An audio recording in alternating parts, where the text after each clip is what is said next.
Welcome back to another episode of Who the Fuck. It's the show that aims to take a deep dive into some of the acts announced for Reading Leeds 2019.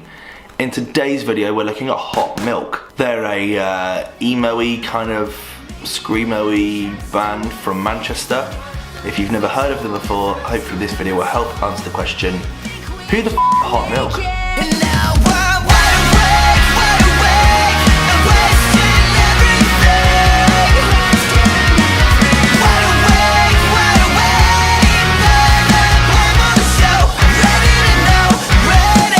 Tom, Jim, Hannah and Harry are the four members that make up Hot Milk. They're from Manchester in the north of the UK, and they're a dual-fronted emo power pop band. That's the best way to describe them. That comes straight from their Facebook. Musically, they're very Funeral for a Friend. Okay, at this point, I'm gonna add in as well that Lauren started writing a few of these for me because there's so many to get through and I'm getting super stressed by it all. If you like this one, then yeah, shouts to Lauren. Musically, they're very Funeral for a Friend.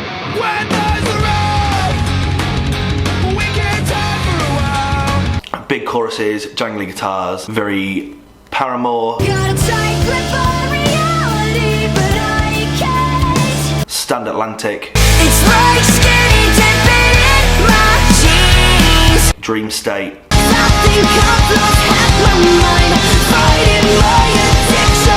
All about a couple of bands that are playing this year. They formed in 2016 when Jim and Hannah met in a bar in the Northern Quarter and have been friends and roommates ever since. They used to run home on their lunch breaks to go and write and play music together. Hannah grew up listening to a lot of punk bands from people like the Ramones or the Clash, whilst Jim loves a variety of music spanning from Architects to Ariana Grande. A little bit different then. They're due to support Foo Fighters on their upcoming 3 dates before playing Reading and Leeds, and they supported Yumi at 6 on their European leg. They released their first single, Awful After Ever, this year in January, and are still a fairly new band. Their debut EP, Are You Feeling Alive, was released in May, and usually at this point I like to write in here a little bit about who the band's signed to. That's because I'm also working towards another video about kind of independent artists at R&L, so usually I like to just know a little bit about the band on the record label. It's also a really good way of staying on top of who's around and who's coming through. They're not signed to anyone. In fact, on their Facebook page,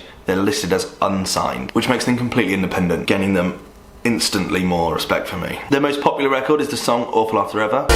You know I can't stay sober, crying in the memory of you. Currently sat on 43,000 hits on YouTube, and this is their first time playing Reading and Leeds. They're taking to the pit stage on the Sunday at Reading, Friday at Leeds, playing in between White Reaper and Stand Atlantic. WTF video for White Reaper on the way. Currently, it looks like they're probably going to be clashing with both Moon Tower and Youngblood, two artists that I'm pretty keen to check out. So it's pretty safe to say I won't be putting much of my time and energy into their set.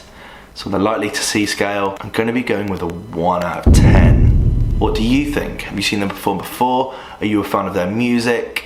You know, there's a little bit around some of this kind of emo-y, power poppy, like the Dream States and the Stand Atlantics and the Yumi at 6s of the world that just seems almost like a bit of a cliche. And I'm surprised that people are still making that sound and releasing it, and artists are funding that. But I guess emo is kind of back in, especially with emo rap, and that whole kind of emo-y sound might be just having a bit of a comeback. Maybe, I don't know. But I'd love to know what you have to say. Let me know your thoughts in the comment section below as always, and I will see you in the next one. Cheers.